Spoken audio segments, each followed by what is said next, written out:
these kids, even if they did have, are born with an issue, they've got a lifestyle, they've got a diet and other things that actually helps them to balance off their brain.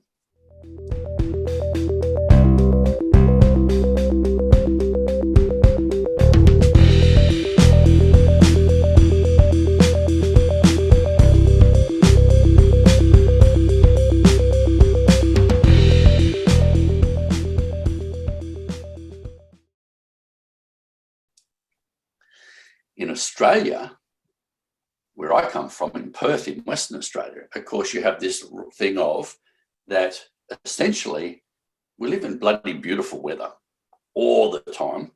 You know, we have 1.5 seasons. We have summer and the other bit of the year, you know, but we have Perth is dead flat compared to a lot of other places.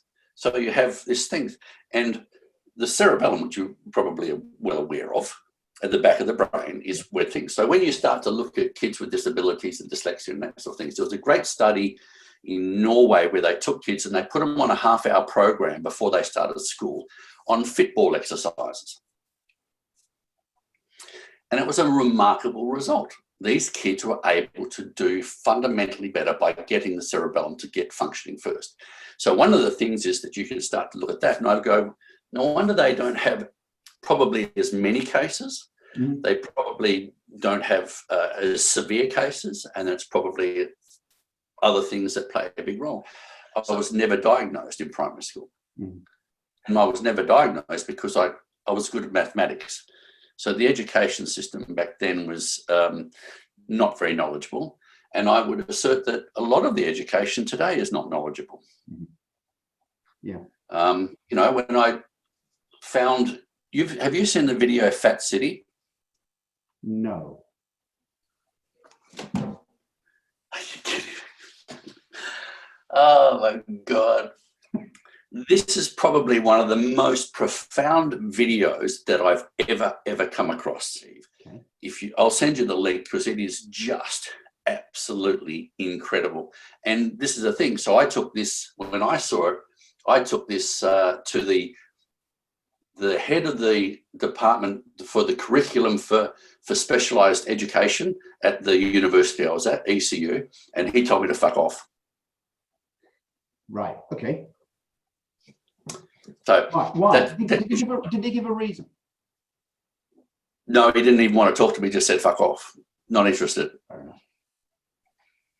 Yeah. That's it. Could we give some context to this? You're from Perth in Australia. Okay. I'm from Perth in Western Australia. Western Australia. So I'm not from Perth in England. I'm not from Perth in Tasmania. I'm actually from Perth in Western Australia. Right. Okay. Okay. Yeah. I was born in 1961.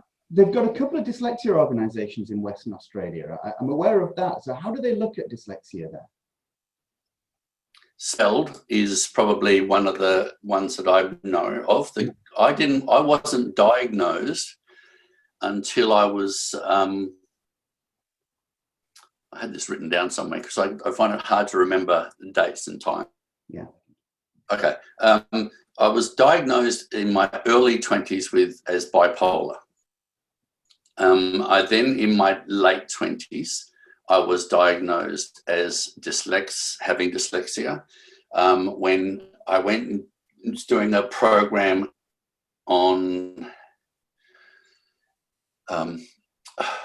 doesn't matter. One of the guys doing the program was a psychologist that worked at Spelled. Yeah. And I went to him during that and I said, I have difficulty reading and stuff like that. And I said, is there anything you can help me with? And he says, but you've got dyslexia, Michael. And I went, how do you know that? And he says, well, I work with kids, so I can tell by the way you talk. And so because he was in the program, doing this program, which was called in transactional analysis, Eric Burns' work in transactional analysis work. And when they said you've got dyslexia, what do they mean by that? Did they mean? Did they give you an idea of what that meant? Well, the thing was that the understanding back then was that dyslexia was you had difficulty with reading and writing. Yeah. That's really fundamentally what dyslexia was. And in many ways, that's still what dyslexia is. Australia is very backward in many ways. And I think in education, it's a bit of a cross trying to be between its upbringing or its heritage in England and its American influence. And I think that goes for socially. So culturally, from an Australian perspective, we're very lucky because we're a big island. Mm-hmm. We really are that in cultural terms. So we haven't, and we have such good weather. We have a lifestyle that's the want for many, and that sort of thing. So what happens is that should be right, mate, is an attitude. It's a cultural attitude. And so if you've got the fact that you can be outdoors, you can do almost any job. We've got jobs that get good money. You can get into mining and make lots of money. You can do all these sort of things. So what if you're dyslexic? Have dyslexia? You just go and do something else. Yeah. The worst thing was I was always seen as the intelligent one that had the most aptitude. Yeah. And when I did aptitude tests, I blitzed them. But even my first attempt to get at university was knocked back because I failed I was a high school dropout and I failed the English. Mm-hmm. And then I just went, that's not good. And someone said, why did you fail the English so bad? I mean, you blitzed the maths, you blitzed the science. How come you? And I said, I've got that thing, dyslexia. Did you tell anybody? And I went, no. I mean, why would you? It's not right. Okay. Sort of thing. So, and it was at that time that the federal government changed the Discrimination Act in Australia and created a national umbrella and incorporated that in. So all of a sudden, I entered university and I had a lot of power because the Discrimination Act was there. So I then saw, this is me jumping around all over the place because that's what I do. One of the things I also want to reckon is the cultural differences in Australia are different to the East Coast than what they are in the West Coast a bit. West Coast is a bit more isolated, so you have that thing of, it's a bit different. I don't know that all the laws are all the same either. You have a national curriculum, but the education system can be a little bit diverse, even though you have the same in the same country. Yeah. You also have the fact that I came from a culture of a blue-collar suburban family. Yeah. And I've seen the differences between the culture of that, the culture of low economic, and then you have the culture of that come from families that are from doctors and lawyers and all the rest of it. And I saw that when I went to secondary school. I got through primary school, but you should see my reports. They're all the same, do better if you paid attention, all that sort of stuff. Yeah.